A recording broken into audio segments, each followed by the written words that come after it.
Hello students, hi everyone, everybody, good evening, how are you? Welcome to GS Children Academy with YouTube medium, punctuation. Let's now start punctuation marks. तो previous video में हमने punctuation marks आपको पढ़ाए थे। बने रहिए GS children academy channel के साथ और नेक्स्ट वीडियो में आपको आगे का हम कोर्स कंप्लीट करवाने जा रहे हैं। पंचुएशन मार्क्स में कुछ हाफ कोर्स रह गया था तो उसकी कुछ हेडिंग हम कंप्लीट करवा दें, इसके बाद हम आगे के नेक्स्ट टॉपिक में चलेंगे। तो हमने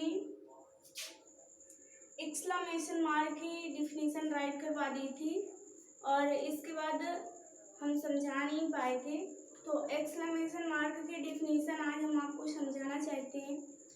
तो listen to me, be concentrate everyone. तो यहाँ पे come to the point, exclamation mark. तो यहाँ पे आ जाए the exclamation mark is used after interjection and after phrases and sentence expressing sudden emotion or wish. तो the exclamation mark is used after, exclamation का उपयोग after interjection हस्तक्षेप के बाद and after phrases और वाक्यांश के बाद and sentence और वाक्य के बाद expressing प्रकट करता है sudden emotion और wish अचानक भाव और इच्छाएं, अचानक भाव और इच्छाएं प्रकट करता है वाक्य और वाक्यांश के बाद और हस्तक्षेप के बाद एक्सक्लेमेशन मार्क का उपयोग होता है। There are use exclamation mark. तो विस्मय बोधक मार्क का उपयोग होता है, जैसे कि अभी हमने फॉर एग्जाम्पल भी हमने राइट किया था, लॉन्ग लाइफ द किंग। राजा लंबे समय तक रहते हैं। कौन लंबे समय तक रहता है? राजा लंबे समय तक रहते हैं। नेक्स्ट हमने देखो next inverted comma, next heading क्या है? इन्वर्टेड कामा और इसकी डिफिनीशन भी राइट कर दी है। तो इन्वर्टेड कामा का मतलब होता है विलोमकृत कामा। तो विलोमकृत कामा का यूज कैसे करें, आज हम इसके बारे में चर्चा करेंगे। तो inverted comma are to enclose, inverted comma are to enclose the exact words of a speaker a question. Inverted comma का उपयोग इनक्लोज मीन्स क्या होता है? परिवेदक। इनक्लोज मीन्स परिवेदक। द एग्जैक्ट मीन्स सही वर्ड्स मीन्स शब्द ऑफ स्पीकर्स मीन्स बोलते हैं क्वेश्चन। एक प्रश्न को बोलते हैं, एक प्रश्न को बोलते हैं सही शब्द के परिवेदक को यूज करके एक प्रश्न को बोलते हैं, वहां पर इन्वर्टेड कामा का उपयोग होता है। वहां पे इन्वर्टेड कामा का उपयोग होता है। There are use inverted comma, वहां पे इन्वर्टेड कामा का यूज होता है। For example, John said Smith is a fool. John ने कहा। तो यहाँ पे देखो कुछ खास चीज बताई गई है इन्वर्टेड कामा का, तो हम इसमें इन्वर्टेड कामा का यूज कहाँ सही कर सकते हैं? जोहन ने कहा, इन्होंने कहा, जो सही वर्ड का यूज हम बोलते हैं वहां पे जो एक क्वेश्चन होता है उस क्वेश्चन का हम सही वर्ड यूज करते हैं, वहां पे इन्वर्टेड कामा का उपयोग होता है। तो जोहन सेड यानी कि comma, double inverted comma, Smith is a fool, फिर डबल इन्वर्टेड कामा के बाद फुल स्टॉप लगा है। तो जोहन ने कहा कि स्मिथ एक मूर्ख है। जोहन ने क्या कहा कि स्मिथ मूर्ख है। तो यहाँ पे हमारा पूरा क्वेश्चन कंप्लीट हो गया।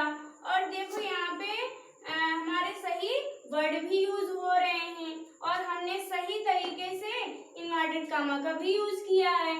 तो इस इन्वर्टेड कामा में विलोमकृत में यही समझाया जाता है कि इन्वर्टेड कामा का यूज कहाँ पे करें और कैसे करें।